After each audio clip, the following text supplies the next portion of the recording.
video games are for children. You've heard this attack before, trying to shame you into an adult life that's soulless and devoid of agency. Who are they to demean our culture? Gaming is not just a set of mindless toys that get discarded when you grow up. No! Gaming is and always has been an art form that has reshaped the entire entertainment industry. I've dedicated my whole professional life to making video games.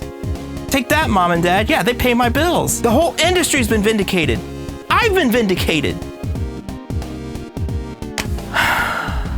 Why can't I just sit down and enjoy the game? Why aren't games fun anymore? What if I told you there's a new breed of gamers rising? They're younger, they're hyper-connected, and they're ready to spend like never before. The stakes for the video game industry have never been higher, and we're losing the battle. So it's time to put the kids to bed, because what I'm about to reveal to you is going to change the way that you look at the gaming industry forever.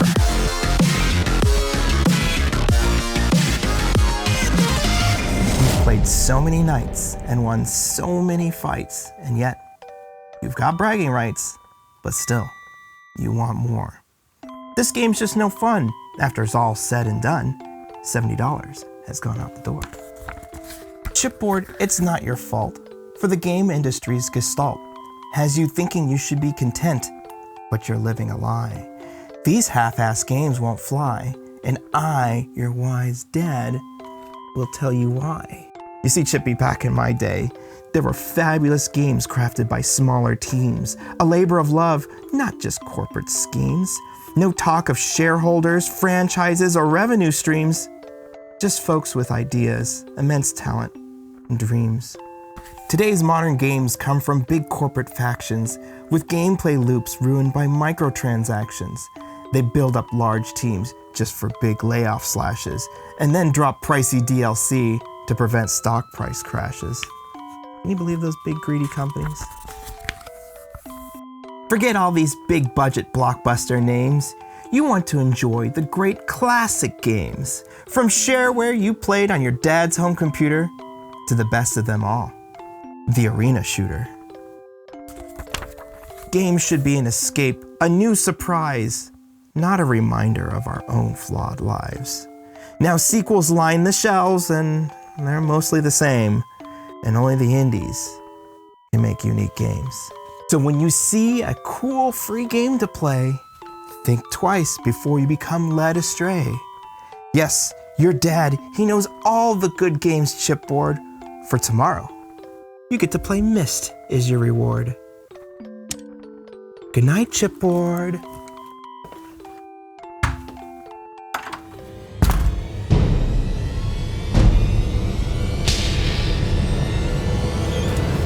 Okay, now that that's done, we can get down to business.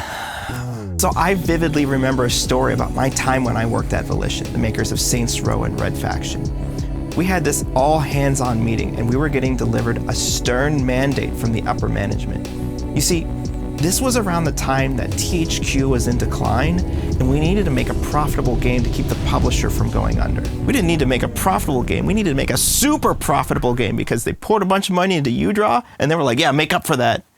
Who put UDraw, the 360 and PS2? Who thought that would be a good idea? Why? But during that meeting, it was explained to us that we needed to think globally when we make a game. What did that mean? We were told that we needed to make games for a wider global appeal. They showed data that our games were selling well in America, but the rest of the world was lagging. Even worse, they showed results from our player surveys that each consecutive year, the average age of the gamer went up by 1 year. This was interpreted as a really bad thing because that meant we were not getting any new players when we released new games. Only the existing players were actually sticking around with the games that we made. And with THQ's stock price so low, we were told if this age trend were to continue, that we would be all out of a job. This did not go well with the individual devs. One of the arguments I remember was about the push from THQ to add multiplayer to Saints Row 3. Our team stated that they didn't have the necessary experience to compete globally, using their own words against them, and that we were already behind on core features necessary for the single player and co-op experience to shine. This back and forth culminated in a quote, that I will never forget. You aren't making games for yourself anymore. You are not the target audience. Now, this didn't deter these developers, and they kept going on, only to be shut down with a very stern, "You aren't the target audience!" And yeah, he actually had a point. We had data in things like favorite song or favorite artist and aggregate on Facebook, and we developers didn't even listen to the same music as our players. Hey, people used to fill that stuff truthfully in the 2010s, okay? Look, people liked Facebook back then. That's about as timeless as new metal. Hey, look, we lived in a small city called Champaign. We were all in our 30s and 40s. Pretty sure all of us spoke only English. We played different games. I mean, to put it into perspective, we had a library of games that you could check out, and those walls consisted mostly of big box PC games from the 90s, and we were an older generation living in the past. Our gaming experiences had been driven by classics like Super Mario Bros. On the Nintendo and Sonic the Hedgehog on the Genesis and Metal Gear Solid on the PlayStation. These games focused on single-player experiences with linear level progression and handcrafted moments. They didn't fit the mold of newer Xbox 360 games, which had online multiplayer, microtransactions, and DLC plans. Not only were the gameplay focuses of these titles different, but the kinds of small teams that made them were different. This is critical because the tools, techniques, and team sizes change the type of game you're going to make. You'll notice that many of these beloved classic games are led by an auteur. Now, I use the term auteur much in the way it's used in the film industry, as a single individual, usually a director, who has massive influence and control over the entire product. Film and video game auteurs have a unique style that is definite and solid. It's like how you can tell that you're playing a game by Hideo Kojima without even knowing who made it, or watching a Michael Bay film and knowing that he directed it even if you don't know that his name's on it. Their contributions to the project are undeniably them. There have been many video game auteurs throughout the 80s and 90s, like Shigeru Miyamoto for Super Mario Bros., Yuji Naka for Sonic the Hedgehog, Ed Boon with Mortal Kombat, and in my interview with Warren Davis, I comment that he was an auteur for the wildly successful arcade game Chipboard, and he didn't think too much of it. He just stated, hey, that's just how games were done back then. But that started to change as we moved on into the 90s. Now, individuals started to specialize in disciplines instead of trying to be generalists. This improved the quality of games because now art, programming, and sound could master a single discipline. But that focus on mastery grew the size of game teams. In the early 90s, games were still being driven by a team size comfortable enough to sit down at a restaurant table without having to pay that mandatory 20% tip. Okay, for my European friends out there, when you go to a restaurant with 8 or more people, they automatically charge you 20% tip. It's not optional, you have to pay it. But fast forward into the late 2000s, into the 7th generation consoles. Now we have team sizes that have ballooned way beyond hundreds of people. That shift in staff size and specialization had a profound impact on how games got made. Now, if you were an auteur at the helm of a game company, you could no longer communicate to the whole team daily over lunch. Now, your messaging needs to scale to hundreds of people who might even be in different time zones. Now you've found that you spend your entire day trying to communicate your vision without doing a single lick of work in the game.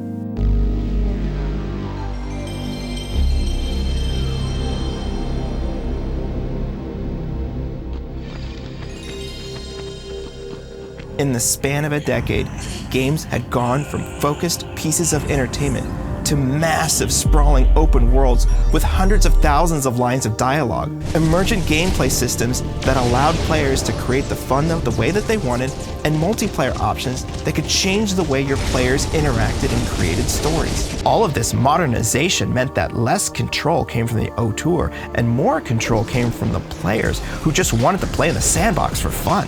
The graphics team is now making tens of thousands of assets for the game. Are you really going to approve each one? There was no way a single auteur could keep every piece of the game in their head, let alone build a game that appealed to a global audience. Now the role of the auteur had to morph into the director, who could think about these topics at a high level without getting emotionally involved in the details. I mean, they're both director roles, but the modern game director has a vastly different education and motivation. So I'll just say auteur for the old style and then director for the new style going forward. Cool? Underneath that director would form multiple leads that would have individual disciplines for graphics, sound, writing, multiplayer.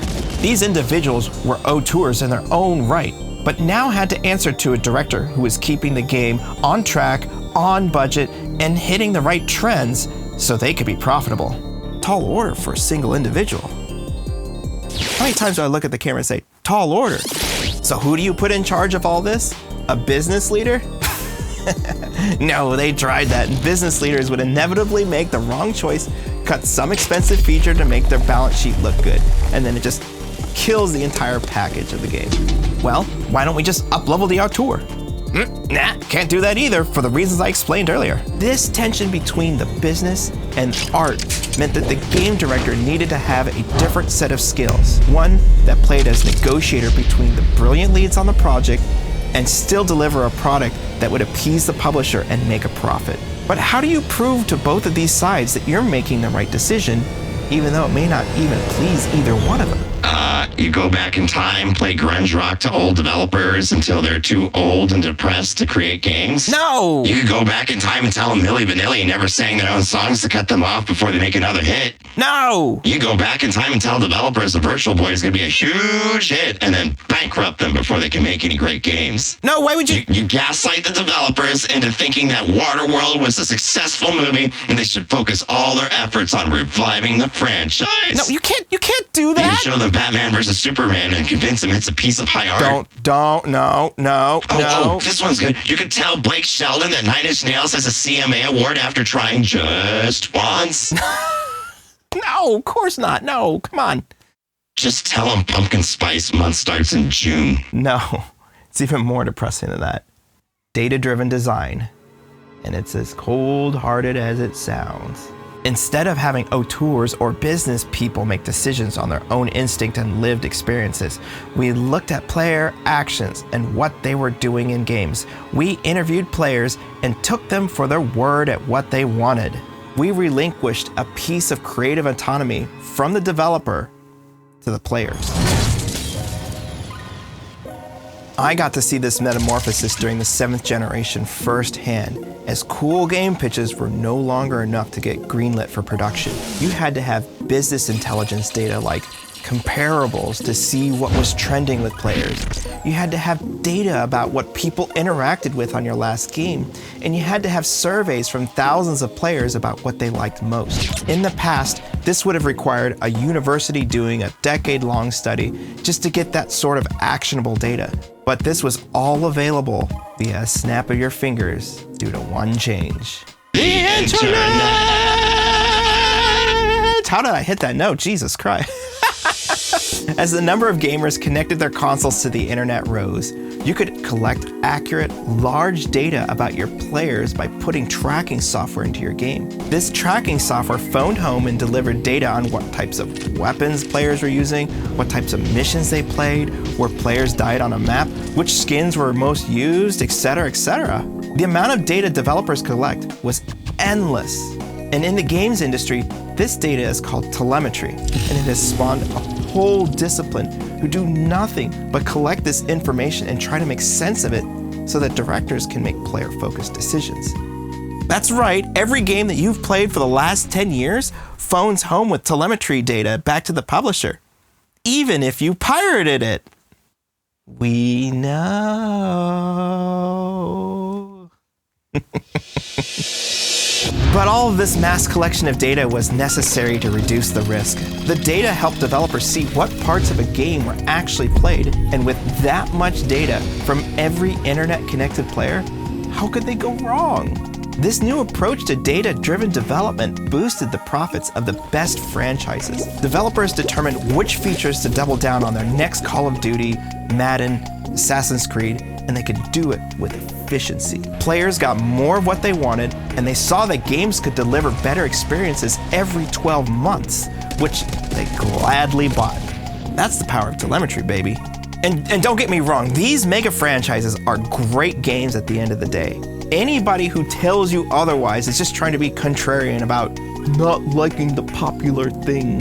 But make no mistake, if you can make a new iteration of your game in 12 months at the AAA level and sell over 10 million copies, you've executed correctly on so many levels. So data-driven design is really a gift from the gods and is totally, absolutely no downsides at all whatsoever. Right? There's no way that this could possibly go wrong.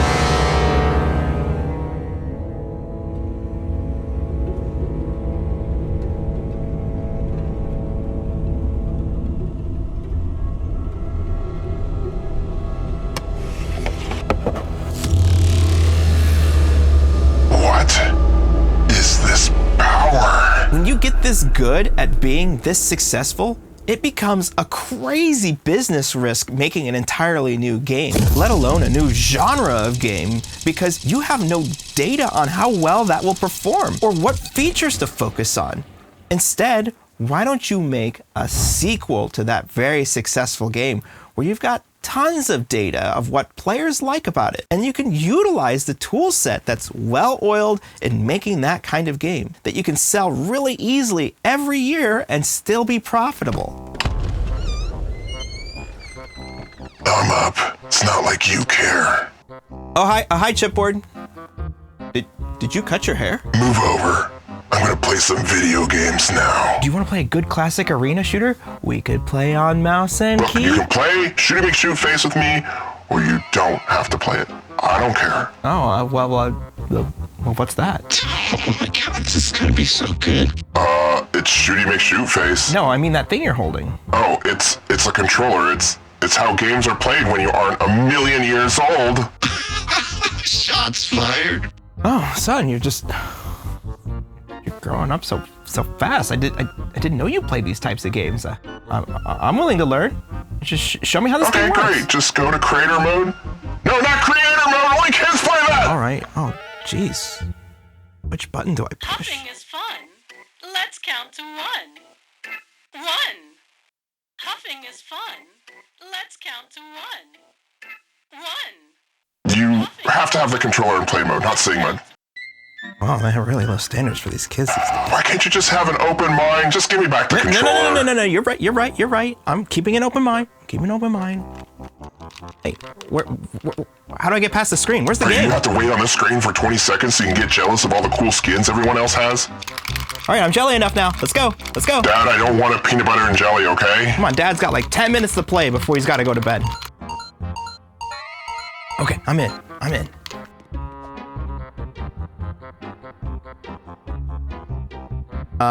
Why are we all jumping around on the moon? What's the objective? Yeah, you just have to do this for like another 6 hours, and then it unlocks the mega jump.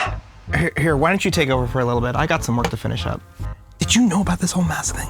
Oh, you mean like that goth phase you went through as a kid? Oh, I'm sure he'll get over it after his favorite games get replaced by a new generation of idiots. Isn't that what you're trying to say in the subtext here? No, it wasn't always like this. Subtext, where are you? Come on, give me kissy face, baby. I was a huge Doom and Quake player in the 90s. I loved the arena shooter with fast-paced gameplay that required a mouse and a keyboard. The placement of items and health on the map added to the good strategy that you could play in the game. You couldn't just be a good shot, you had to play smart too. The depth was the right balance of pick up and play, but extremely rewarding mechanics, and it wasn't like too realistic, it was set in a fantasy Yeah, area. but they got rid of those mechanics like 5 years ago because nobody in the community liked them, Alexander. Stop living in the past. Sorry, I'm just still trying to get used to this, I'm sorry. But these games were updated to meet the new needs of an audience who were growing rapidly on consoles. You see, games like Quake, and especially its online multiplayer, didn't translate over to the console's strengths. These players were looking for more realistic and grounded shooters that they had seen in other media. And these were a newer, younger audience that had never used a mouse for games. Gameplay started to get slowed down, and with the addition of aim-down sights to help people aim on the really insensitive stick, eventually turned into snap aiming as a way to just help new players. And the thing that kills me is they took the strategy of collecting items and weapons in a map just to be pulled aside for weapon loadouts. I mean, once you get rid of all those elements in the game, what are you doing? You're just moving and shooting. that's not the only part that's fun in a first-person shooter. But I'm getting ahead of myself.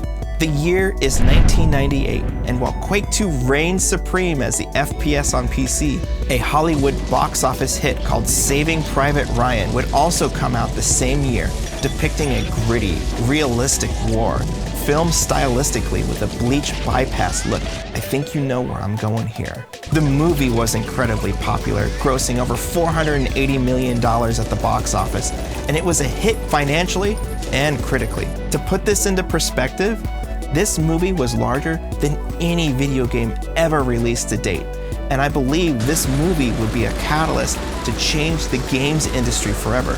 And it wasn't even a game! According to Games Radar's website, they claim that Steven Spielberg got the idea for Medal of Honor after watching his son play the N64 classic GoldenEye over and over again. He felt that if younger kids like shooting people in GoldenEye, they would surely be attracted to the realistic World War II shooter, and so he got his spin-off company, DreamWorks Interactive, to do a game based closely off the premise of Saving Private Ryan called Medal of Honor. Now, I did not like these games. They were slow, methodical, and more realistic than the arena shooters of the 90s. I was the son of an army officer, and I didn't want to be reminded about why I didn't get to see my dad for months out of the year on deployment. A realistic World War II hellscape was far from my interest. But it didn't matter. There were many more people who were not like me who were buying this game on console. And Medal of Honor was just more familiar to them.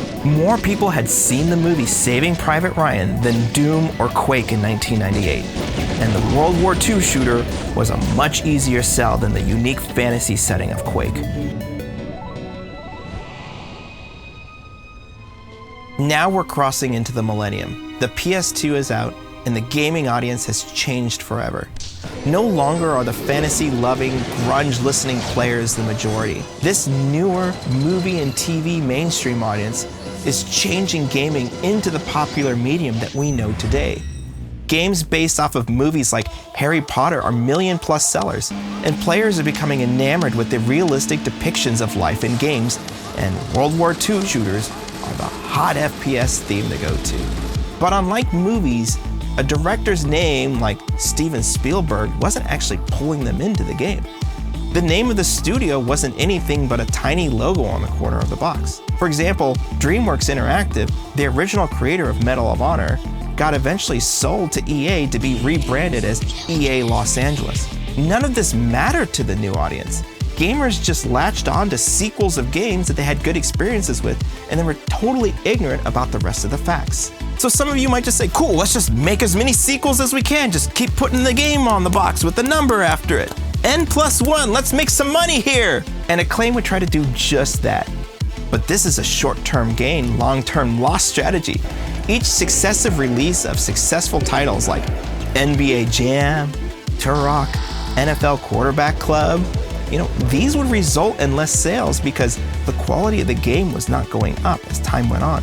So the formula started to become very clear to publishers. 1, take an existing IP that's sold well or mold it off something that's known. 2, make a sequel as good as possible with the original team. And then 3, market the hell out of it. But this winning strategy was getting more expensive and more risky because one slip up in the process would result in a bomb and larger losses. But this was the state of the industry. It was go big or go home in the 6th generation of consoles, and it would only get worse as time went on. For publishers to de-risk their increased investment on games, they had to focus on player testing and gathering psychographic data on what a player liked and why they liked it. Now, psychographics could be an entire video on itself, but I'll give you the general idea behind psychographics. What you do is you look at player motivations, and then you connect that information to other gameplay styles that those players like. That's called a psychographic profile, and that profile can be used to create games that fit that player's interests regardless of demographics or age and sex, which is a really bad way to measure why people like games. Using psychographic data, looking at comparable games, and then executing on that data made games a lot easier to play. Combined with playtesting, this opened the market up from a niche, nerdy pastime to this massive social experience where you can have water cooler conversations about the hot new game, just like you would do with the hot new movie or the hot new song. But the bad news is that when you produce games for a mass market, players have a herd mentality and all coalesce around the same type of game, with the same type of controls, focused around the same type of themes. I've personally watched focus tests for games, and it's just as soul-crushing to listen to as a developer. I remember this focus test for an upcoming game called Agents of Mayhem, which was a G.I. Joe meets Saints Row open world game, with a brand new setting and a brand new world to explore that was in the future. And players just said things like, I want to drive around in a real city like New York and Los Angeles and be able to buy real guns and do real crimes and steal real cars like all I do is play Grand Theft Auto. Or you'd get other players who'd be like, I want to go to a real war zone like Iraq and Fallujah and use real guns and shoot real terrorists. And yeah, I want to look at gun skins that I collect, almost like I just play Call of Duty all the time. And now you see why the largest franchises stay large and why so many people attempt to copy them. If you listen to multiple playtests, maybe like 1 in 100 people actually sound like the voices you hear online about wanting new games that aren't just rehashes of the old stuff. Let's just imagine for a moment that I'm not completely offended that you just called my whole generation dumb with simple tastes. All right, genius, what type of game should I be playing and why? Well, you should try Ultima 7. It's the most ultimate immersive RPG. It's got worlds, you know. They have a whole cloth map that you can pull out. It's a lot of reading. I already do too much of that in school. Well, what about any game in the Total War series? It's got deep strategy in it, all wrapped in historical authenticity. History. I hate that subject. Okay, you're not into thinking. Well, how about the classic game Doom? It's the grandfather of all shooters, and it's got an awesome community and a bunch of free mods. You like user-generated mods, right? Graphics are too bad. I can't possibly look at that for more than 5 seconds. Okay, how about you go to Quantic Foundry here? You type in your psychographic data about what type of games you're gonna play. Smash a car window. Okay, it says I'm an acrobat bounty hunter, a solo gamer who wants a challenge to practice over and over again. Okay, yeah. It says I should play Gary's mod or Dude Simulator 2. Are those even games? I swear, games used to be a lot better when you had a direction and told what to do. Gosh, what a weird flex about your skill issue, but okay.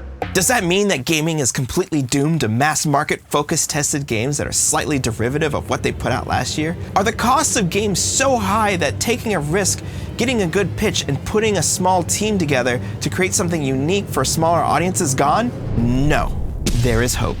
Let me tell you a story about the limits of playtesting.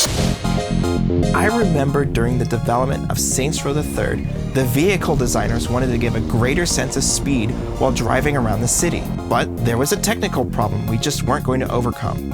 Cars were already driving at the max speed. Any faster and streaming systems would have broke. And nobody likes a buggy Saints Row, right? So we had to come up with different ways to make the car feel like it was driving faster. One way of doing this was to tweak the position and field of view of the camera while driving. But as players playtested our game, you would watch them drive, they would push up on the stick to raise the camera up, it would stay there for a long time, and they would gradually pull back down as you started driving around. You would see players constantly fighting with the camera the whole time that they drove. And then in the exit interviews, playtesters unanimously said that they did not like the position of the camera while driving. And they even told us to change it back to the way it was in the older games where it was higher up and felt slower. So, what do you think the vehicle designers did with all this data? Did they cave into player demands? Hell no! We doubled down on that decision and made the camera snap back up even faster. So we ran a second gameplay test with the more aggressive camera snapping settings. Again, players would drive, flip the stick up to see more of the road, and the camera position was set back down like almost instantly. And then players would try it a second and a third time, and eventually they would just give up and be forced to drive the faster way. Again, we asked them questions about driving in the exit interviews, and you would not believe what happened. No comments about the driving, none. In fact, when we prompted them about the driving, players said it felt fast and great. Mission accomplished. Pretty crazy, huh? It just goes to show you that because a player says that they want something, doesn't mean that it's actually the best thing to give them. And you, as the game designer, know better than your players. Playtesting can only identify problems with your game, but they can't tell you how to make the game. And how could they? They're not professional designers, they're just players. This means there's still room for new games, new genres, and new playstyles. A lot of time, it's the newer gamers who are open to newer experiences that aren't mainstream. And guess what? That is how new game studios get off the ground and become successful. By taking risks that the big guys won't take. These newer, younger players are the ones who are driving the newest trends from both experienced and inexperienced developers alike. Now that free-to-play business models, combined with user-generated content platforms, have come to gaming in a big way, it broadens the experimentation that's possible. But guess who has time to dig around in those user-generated spaces? Kids, with a lot of free time. But you might say, To hell with those younger gamers, they don't have money. Parents spend what they want to spend anyway. Just focus on us adults, come on. slow down, Haas. An ESPN report, I know, bear with me, ESPN, states that the average age of a League of Legends player, one of the most successful free-to-play games, has an average age of just 21 years old. If you're 21 years old today, League of Legends came out when you were 6. I can also confirm with expensive and proprietary data that you can buy from research firms that the age of nearly every free-to-play esports title has more than 50%, sometimes as high as even 80% of their player base is under the age of 21. It's not just League, baby. Combine this with the fact that the leading indicators of revenue is time spent in game, and you see why game developers are focusing on live service games with user-generated gameplay components that are free to play with competitive and social angles to the game with infinite monetization. It's the best formula we've got right now to gather as many players as possible, with the majority of them being legally defined as children in the United States. You aren't the target audience for these games, man. There's a massive group of people who have never played a shooter with a mouse and keyboard. You aren't the target audience. There's a huge prospect of gamers who grew up paying for every map pack and every cosmetic DLC. Guess what? You aren't the target audience. Can you believe that most gamers give up when they die once and have to redo any part of the level? You aren't the target audience. Games are so massive now. They aren't the direction of a singular vision, but the input of multiple people looking at data to drive their design. You are not the target audience. There are gamers out there who will pass up an incredible game because the treadmill of achievements and battle passes aren't good enough for them, even though the core gameplay is way better than what they're used to playing. Do you not understand? You are not the target audience. Game designers are leaning more towards user-generated content where they let players design the game for themselves. You aren't the target audience, man! You never were! Well, you were at some point, but you aren't the target audience right now! There is a whole group of people who have never owned a PC and have never spent money up front for a game, and they'll pay as they go forever on a mobile game. I'm sorry, you aren't the target audience there. Oh, gosh, that was a lot of energy. I'm getting old. So what can you do if modern games aren't targeting you? You can invent yourself a time machine and then bring yourself back to the future. But now you're in the 80s and you're gonna get bullied hard, nerd. Dude, we don't have to go back to the 80s to play old games back then. We have emulators now that run on anything with a screen. I could probably play Super Nintendo on my microwave if I wanted to. See, that's that jibba jabba that's gonna get you swirlied in the first 5 minutes in the 80s. Keep this up, you're gonna wish you ended up in a different year. Oh, your microwaves are such impressive computers. Look, I was sent back in time to terminate the whole human race. Oh no! Now I'm lucky if I can terminate some Dino Nuggies in the microwave without blowing a fuse. Ouch! Seriously, why is your microwave so small? How am I supposed to shove foods in them? Get out! Here, little foo. Diddy Kong needs help with a bonus level in the microwave. Wait, are you the reason why the microwave clock always says 11:11? No, you're the one stupid guy if you think I can push buttons without, just go look at Edward Scissorhands over there. He's got all the parts to press things. Hello, animal control. Have a problem with the wild chicken again. Hey, look, I was programmed to take down humanity, and then I ended up trapped in this thing you could buy at Spencer's Gifts for $5. Cut me some slack. Why couldn't you have been brought back as something less annoying like a Naruto robe or like a Limp Bizkit poster or something? Oh, joy. Did I travel through time just to get ripped off faster than panties on prom night? No, thanks. Just go back to planning your super evil takeover in the other room. Are you sure you don't want to go back in time? I can still send you back. You know, nostalgia's about cherry-picking all the good moments in life, while we forget about the fact that we chugged soda for breakfast and rolled our Twinkies in lead paint thinking that that would be a field trip to Flavortown. Hey, don't get plucky with me, bub. Is this what you're trying to do to me? Are you trying to kill me? Well, you're alive still, aren't you? No, I mean I did, but I don't want to go back to doing that again. You want to find out what happens after round 2? Out. You know what? We've come to a crossroad here. You've convinced me. I'm just gonna keep punching buttons into the microwave to see if I can blast myself off in outer space. Bye, Foo! Jay-Z once said, "Don't like my new buy my old album." The games you loved are still out there for sale on places like GOG, Steam, Xbox, and PlayStation stores. Publishers notice if the old one sells better than the new one. Think about that. If it has multiplayer, organize a throwback night with your friends. We do those several times a year with Doom, Quake, and Unreal with the Human Interactive community. But if you crave new ideas, fresh mechanics, and innovative gameplay, then you absolutely need to support indie games. These games are crafted at a scale, just like those games you used to love by passionate auteurs. Sure, it means shifting around through a lot of games that you're not going to enjoy, but that's fine. Not every game has to appeal to every person. That's how we're in this mess in the first place. And I know some of you out there are like, ew, indie games are blah, blah, blah. But make no mistake, indie isn't a genre. It's a philosophy. It's about creating games outside the slog of risk-averse, data-driven design junkies. It's about offering something to those who dig a little deeper. It's about passion from folks who want to do nothing but ship great games. Not every game is gonna click with you, but that's okay. Someone else out there is having an amazing time with it. Don't take that away from them. Because when you experience that perfect game without the flashy graphics or without all the marketing tricks, you realize what you've been missing this whole time. Take a chance. Support the indie creators who dare to make without regards to making the biggest pile of cash.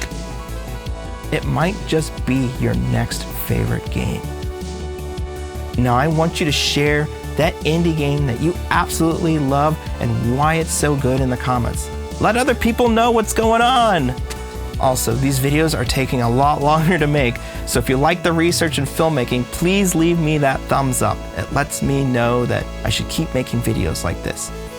And if all that talk about 8x multipliers or Command & Conquer's got you pumped, take a look at my interview with Lewis Castle.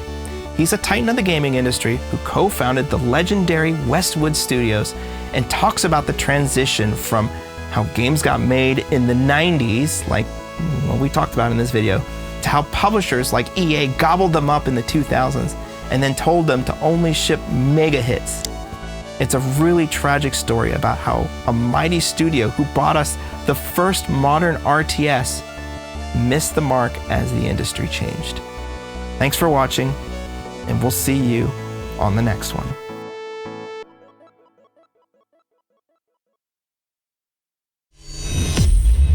Smash a car window. Time for a drive. Put it on TikTok. Time to go live.